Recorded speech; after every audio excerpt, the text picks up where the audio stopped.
हर हर महादेव। आज का ये वीडियो बहुत ही खास होने वाला है। अष्टमी तिथि पड़ने वाली है। बहुत ही शुभ और प्यारी तिथि होती है। भगवान शिव और माता पार्वती का मिलन का दिन होता है। तो आज की जो उपाय है, ये उपाय करना सभी को करना चाहिए, हर घर में करना चाहिए, ताकि आपके जीवन की सारी समस्या दूर हो सके। देखिए, आज के इस वीडियो में हम आपको महाअष्टमी के दिन करने वाले 4 महा उपाय बताएंगे। पहला जो उपाय होगा वो माता अशोक सुंदरी का होगा, जो कि धन प्राप्ति का महा उपाय होगा। दूसरा जो उपाय होगा वो बीमारी, तकलीफ, विवाह में समस्या जो आ रही है उसे दूर करने के लिए होगा। तीसरा जो उपाय होगा वो 5 जल की बूंद घिरा देने वाला उपाय होगा। ये जो तीसरा उपाय है बहुत ही प्यारा सा और सरल सा उपाय है।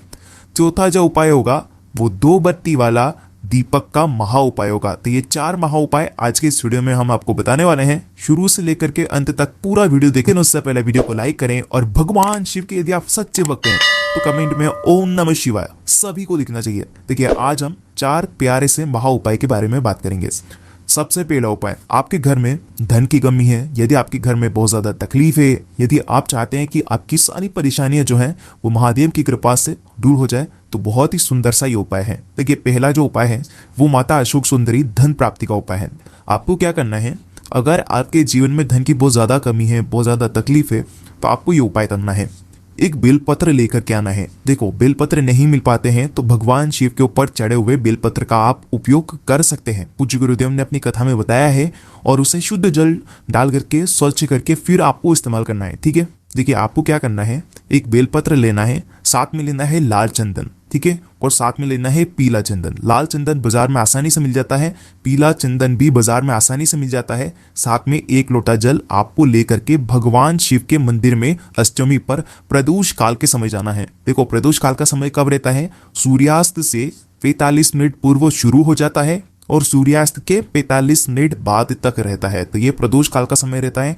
तो प्रदोष काल में भी आप ये उपाय कर सकते हैं। क्या करना है आपको, जैसे ही भगवान शिव के मंदिर में जाएंगे, आपको जो बेलपत्री है, जो बेलपत्र के जो 3 पत्ते हैं, 3 पत्ते में से बहुत ध्यान से समझना, ऊपर वाली पत्ती पर आपको कुछ भी नहीं लगाना है। नीचे की ये जो 2 पत्तियां हैं, इसमें मात्र 1 बूंद, 1 टीकी आपको लाल चंदन की लगानी है। देखो, वीडियो के अंदर बताने का प्रयास कर रहा हूँ। किससे लगाओगे, सीधे हाथ की छठी उंगली के पास वाली जो उंगली है, जिसे अनामिका उंगली कहते हैं, अनामिका उंगली से आपको टीकी लगानी है। अब ये वचन में अब आपको ये जो नीचे की जो डंडी होती है ना, ये डूट के यहाँ पर आपको पीला चंदन लगाना है। आगे आपको बात समझ में, जो 1 लोटा जल लेकर के आए, थोड़ा सा माता अशोक सुंदरी वाले स्थान पर डालना, आधा लोटा जल, और बाकी का शेष जल जो है वो भगवान शिव के शिवलिंग पर श्री शिवाय नमस्तुभ्यम का जाप करते हुए पूरा जल अर्पित कर देना। अब ये जो 1 बेलपत्र है, इस बेलपत्र को आपको रखना है उल्टा। कैसे, माता अशोक सुंदरी वाले स्थान पर। अब ये जो उपाय है विशेषकर है धन प्राप्ति का। देखिए, यदि आपको किसी भी चीज का भय भी है तो भी आपको ये उपाय करना चाहिए। ये जो बेलपत्र है, या आपकी जो भी इच्छा है वो बोल करके आपको बेलपत्र माता अशोक सुंदरी वाले स्थान पर आपको अर्पित कर देना है। अर्पित कैसे करेंगे, अर्पित करने का नियम है, ये जो डंडी होगी वो शिव जी की तरफ होनी चाहिए। ठीक है, बेलपत्र की जो डंडी है शिव जी तरफ होनी चाहिए। देखो, वीडियो के अंदर बताने का प्रयास कर रहा हूँ। और जो लाल चंदन और पीला चंदन जो लगा रखा है वो नीचे की साइड होना चाहिए, जो कि माता अशोक सुंदरी वाले स्थान पर जो है अर्पित होना चाहिए, छुआनी चाहिए। तो इस प्रकार से ये पहला उपाय करेंगे, जो कि आपकी धन की प्राप्ति के लिए है, जो कि आपके जीवन के समस्त बाधाओं को दूर करने के लिए है। अब दूसरा उपाय, बीमारी, तकलीफ, विवाह की समस्या हो तो आपको उपाय करना है।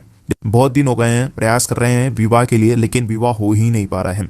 संतान संबंधित परेशानियां है, संतान बहुत आपकी बात नहीं मानती है, बात बात चिड़चिड़ होते हैं आप, तो आपको ये उपाय करना चाहिए। आपके घर में आपकी जो पति है बहुत ज़्यादा तकलीफ देते हैं, आपकी बात नहीं मानते हैं, तो आपको ये उपाय करना चाहिए। यानी कि सारी समस्याओं को दूर करने के लिए, विशेषकर विवाह और संतान की परेशानियों को दूर करने के लिए ये सुंदर सा उपाय आपको करना है। आपको लेना है 1 धुर्वा घास। ठीक है, मात्र 1 धुर्वा घास तोड़ करके लेकर के आना है आपको।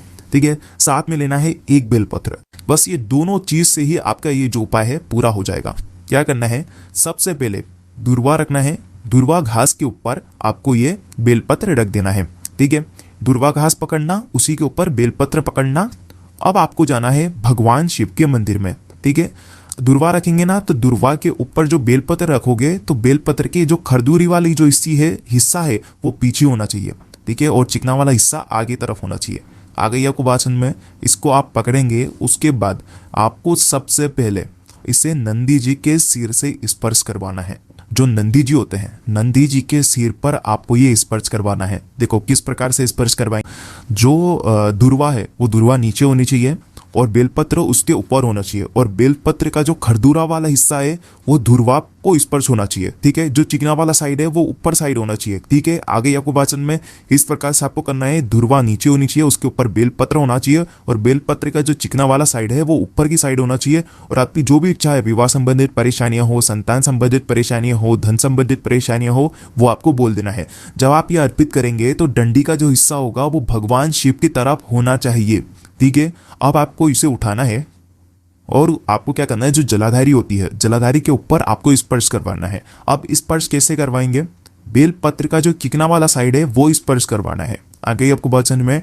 और जैसे आप स्पर्श करवाएंगे, बेलपत्र पहले स्पर्श होगा और उसी के पीछे आपका जो धुरवा है वो स्पर्श होगा।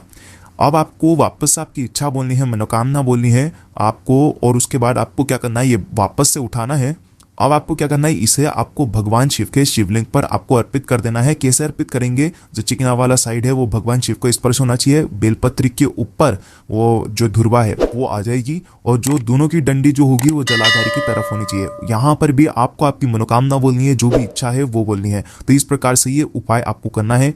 तो देखिए, आज के इस वीडियो में 4 महा उपाय हमने बताए हैं। जो उपाय आपको लगता है आप कर सकते हैं। अगर आपको कुछ भी चीज समझ में ना आए तो कमेंट में पूछ लेना। गलती नहीं करना है। हर हर महा